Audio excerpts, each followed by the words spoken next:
So Diego wanted me to react to his video on our channel.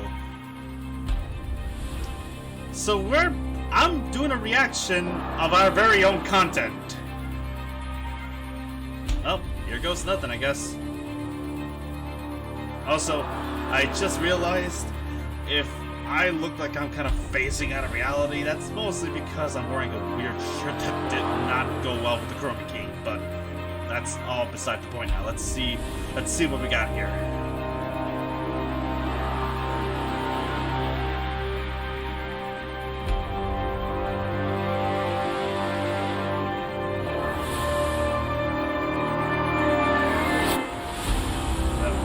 Diego, this better be worth it. I don't know what the hell we're doing, but we are literally recording this as it's happening.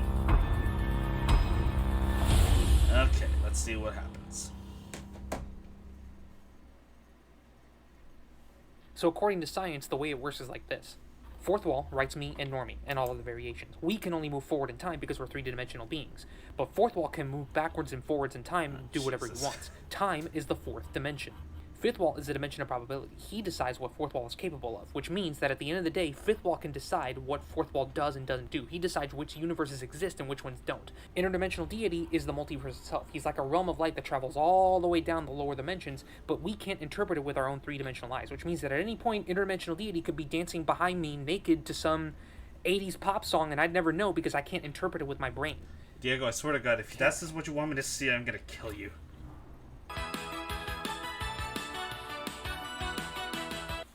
Nah. Oh, thank God. Okay, so past this, we have the seventh dimension. It's like a plane of multiverses where the start conditions are all the same, but the way things played out is different. It's kind of like alternate timelines, except time is now the laws of physics, and the way things played out in each multiverse is different. Who are you talking laws of physics in each multiverse. The only thing is we can only move forwards and backwards through that plane of multiverses, which means we're still dependent on the rules of that multiverse. Or am I just watching him talk to himself? We need to go higher. The eighth dimension, where we can start to see the varying laws of physics across different multiverses. We could travel to a multiverse where water's made of chocolate, but the only way to travel through that is to be above it. Speaking of which, at last, we reach my target. The ninth dimension. Motherfucker! How many dimensions are there? Only problem is if you're a lower dimensional being, you can't go up. And I'm just a third dimensional being. You need to break through the fourth dimension to make that happen. But fortunately, fourth wall made that mistake the first time he let me in his dimension. Because he gave me the key I needed to travel up the dimensions. Diego, who did you... laptop. Diego, who did you kidnap for this? Story. With this in hand, nothing will stop me from reaching the ninth dimension and finding the answers I'm looking for.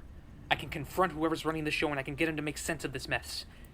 Starting by writing myself into a different dimension. Thank you, expositional dialogue. Woo!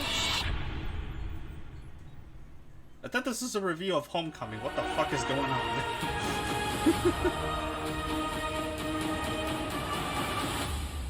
And there's our new logo, ladies and gentlemen. Let's go.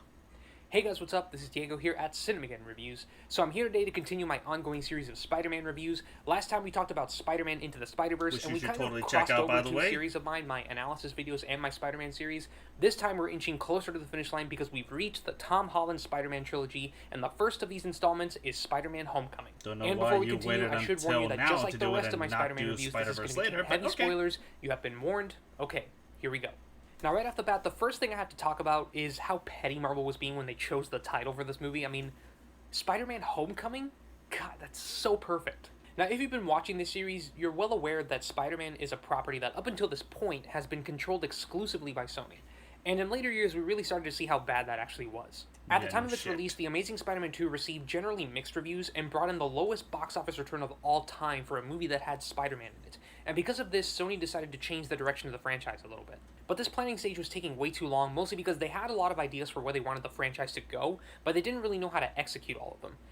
Which kind of explains Amazing Spider-Man 2. Eventually, Kevin Feige and Marvel Studios caught wind of this and decided to step in and give the fans what they actually wanted, and in 2015, they finally announced that Spider-Man would be joining the MCU in Captain America Civil War. And to this day, Civil War is still one of the highest grossing MCU films of all time, so yeah, safe to say that Marvel had no plans to surrender creative control back to Sony anytime soon, and I can't tell you how glad I am about that. However, Marvel also knew they that a tried minor to. supporting role in a Thank Captain God America that movie didn't go isn't anywhere. enough to satisfy the fans' wishes. So the very next year, we got Spider-Man: Homecoming, which, again, perfect title. Oh, you are a petty man. You are a petty, small. Homecoming tells one of those rare Marvel stories that never seems to get old. As with all the best Spider-Man movies, there's something in the story that feels timeless. Like, no matter how much time goes by, it never seems to feel outdated. And probably my favorite part of Spider-Man: Homecoming is that it's a back-to-basics Spider-Man movie. It's your classic coming-of-age story with a ton of great humor and plenty of exciting superhero action, but that also has a lot to say about power and responsibility in a way that, just like the best Spider-Man movies, feels refreshing and entertaining. I've mentioned before in the series that Tom Holland is my absolute favorite actor to ever play Spider-Man. Anyone who's seen him can tell you he is excellent as this character. As Peter Parker, he presents that childlike innocence that makes him so engaging. There's something about this performance that you just instantly connect with. It feels authentic and honest. And his Spider-Man feels like an considering he looks extension like of that an eternal personality. He still 12-year-old, feels it's like not that too same hard to kid who believe. isn't being cocky when he fights crime, but is instead using his humor as a mask to hide how terrified he is. This is a proper interpretation of the character. What's up, guys? Did you get your PIN number? Whoa, you're the Avengers! What are you guys doing here?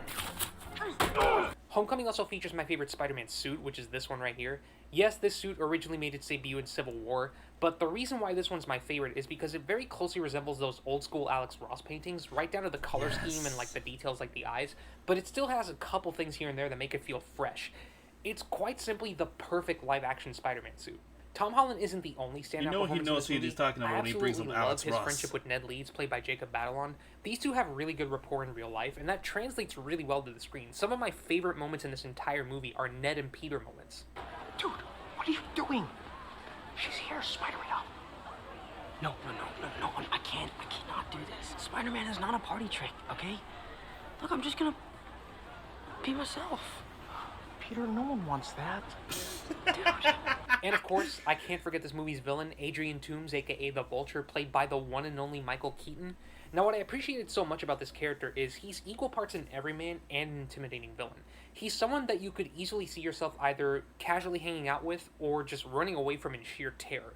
Michael Keaton just struck that perfect balance, which works really well for who the character is. He's also one of the most compelling MCU villains we've ever had.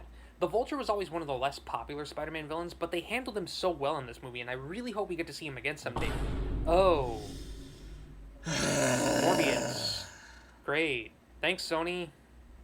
Now, the Vulture Didn't they isn't the cut only his villain in this cameo? movie. There's a ton of villains and smaller I could characters be that wrong. make appearances here. Michael Mando plays Matt Gargan, aka the Scorpion, and he disappeared for a while, but there's rumors circulating around the internet that he's going to appear in the next Spider-Man movie, so I guess we'll see about that. Yeah, Jennifer Connelly sure. makes an appearance in this They've movie been as saying Karen, that for aka years. the Suit Lady.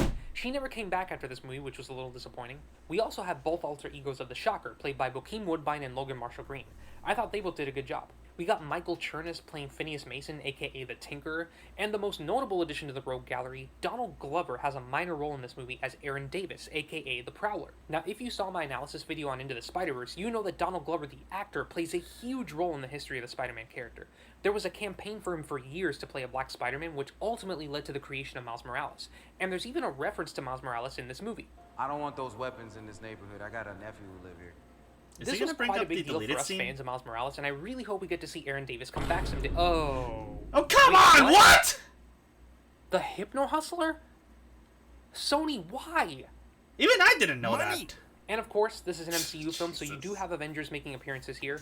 Captain America appears in a bunch of educational videos at Peter's school, which I thought was really funny. A lot of people seem frustrated by the post-credit scene, but I don't understand why. I thought it was really funny. Sometimes patience is the key to victory. Sometimes it leads to very little. There was ever a punch Seems to like the it's not dick worth that it. was more than And you well wonder deserved. This was it. Why you waited so long for something so disappointing. How many more of these? Oh, Jesus. Iron Man is in this movie too, as a representation of one of the things that Peter wants the most, which is to become an Avenger. Now, I will say that in the marketing and advertisements, they relied very heavily on the appearance of Tony Stark, and I think this is because they were worried that another solo Spider-Man movie wouldn't do so well at the box office unless Tony Stark was in it. That being said, he doesn't play too big a role in the film. He only shows up in a few scenes, and it actually works for the story that they're telling, so I really don't mind it. Now, setting all the actors and cameos and Easter eggs aside, Homecoming is memorable at its core because of an excellent story. Now, what makes this story so relatable is that just like Spider-Man 2, this movie nailed the aspect of Peter juggling a successful normal life with his responsibility as Spider-Man. There are so many scenes in this film where the emotional aspect just hits you so hard, man. Like the scene where Peter refuses to go swimming with his friends at the hotel because he has to track down the Vulture, and you get this heart-wrenching moment where he's watching Liz through the roof of the building, and you can just tell she's not enjoying this as much as she would if Peter were there, and it just... that got me right here, man. You know, My emotions. I didn't pick up on that, actually. Holy Tom shit. Holland's chemistry with Laura Harriet I never felt thought so about that. real here, man. Wow. The relationship is one of those things that it feels equal parts heartwarming and tragic at the same time. You can tell Peter desperately wants to go after her, but he keeps getting pulled away from her by what he has to do. Which is why the eventual twist of Adrian Toomes being Liz's dad is actually genius. Oh, God. Really? Oh, this video's Not only gonna does get it further copyright develop claimed. Adrian's character, but it also raises the stakes, because now you know that if Peter actually succeeds in stopping the Vulture, it may cost him what he wants the most, probably for good this time. It feels so unfair. And it's only more hurtful that Peter actually has to verbally make that choice when he finally gets Liz to go with him to Homecoming. And that scene just hurts to watch, man. You just know that for Peter and Liz, this is the point of no return. Speaking of difficult choices, one of Peter's biggest internal struggles in this movie is that he really wants to become an Avenger. He constantly tries to impress Tony Stark and Happy Hogan with his work keeping Queen safe, which barely gets noticed. And when he finally does stop the Vulture, it catches the eye of Tony Stark. Finally. But what I like about this movie is that Peter actually makes the conscious choice to turn down the opportunity to be an Avenger, which, to be honest, is for the best. I mean, they really weren't noticing that he was actually valuable up until that point. But more importantly, this sort of choice is what makes some of the best conflicts in the best Spider-Man movies work. Having to sacrifice what you know would make you the happiest because you know it's the right thing to do. It's why Spider-Man is my favorite superhero. That being said, as good as this writing is, Spider-Man Homecoming is not a perfect film. There are a couple of editing mistakes that I noticed during the film which were pretty obvious. Some of the background shots, for example, have a couple continuity errors. And also, the final battle on the Coney Island beach after the plane crash has this atrocious-looking CGI fire. It didn't look good when the movie first came out, and it looks even worse now, which is weird because not all of the CGI in that scene looks bad. The Vulture wings and some of the CGI stunts actually still look pretty good. I really don't know what happened there. All that being said, I still very much enjoy Spider-Man Homecoming. It was an awesome way of integrating Spider-Man into the MCU, and I'm really happy we got it. Tom Holland is my favorite interpretation of Spider-Man, and this character only got better from here. And with that said, my rating for Spider-Man Homecoming is 9 out of 10. That sounds pretty fair. Funny So enough, what are your thoughts on this Homecoming? was actually Do you my like it? favorite Do you think Tom MCU Holland makes a movie good for a long Spider-Man? time. And what are some of your favorite moments from the film? Oh boy. Multiverse shenanigans are happening. What's happening? Wait, what the? ¿Qué carajo? Me perdí. Vaya, mis hermanos y hermanas, aquí estoy Diego en las críticas cinematográficas. Hoy les voy a hablar sobre la nueva película Rápidos y Furiosos 100 parte 8, episodio 47. Esta es la nueva... What the fuck? What the... Jeez Louise, we're traveling through different multiverses and I still have the same goddamn room? Posters and everything? Usted es un demonio. Mira carajo, no. Oh shit, I think I'm in a multiverse where I decided to make Cinemageddon Reviews a Spanish-only channel. You decided! Sorry, I'll get out of your hair real quick. Excuse me, sir, you decided? Where the fuck am I in all of this? Coño, aquí nos jodimos todo.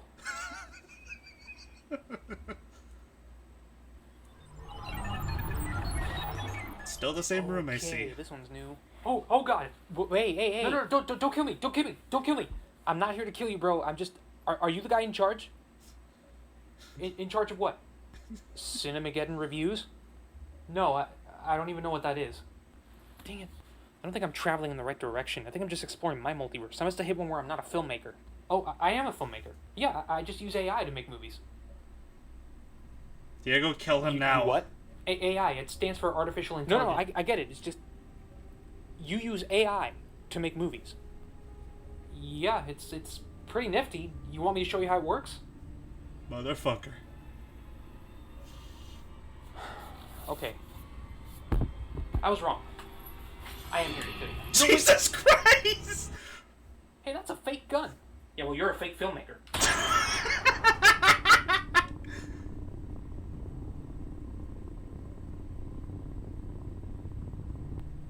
Well, I did not see that one coming.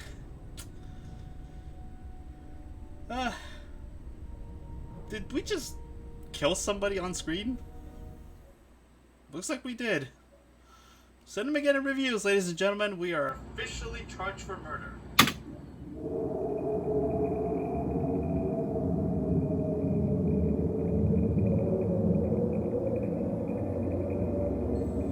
So, our little lab rat has finally decided to go after the cheese. Well, so be it. You think you want this. You really think you want to know the truth. Deep down, you already know what that truth is. But go ahead and try. I certainly allow you the opportunity. That doesn't mean I'm gonna let it be an easy ride. Just you try.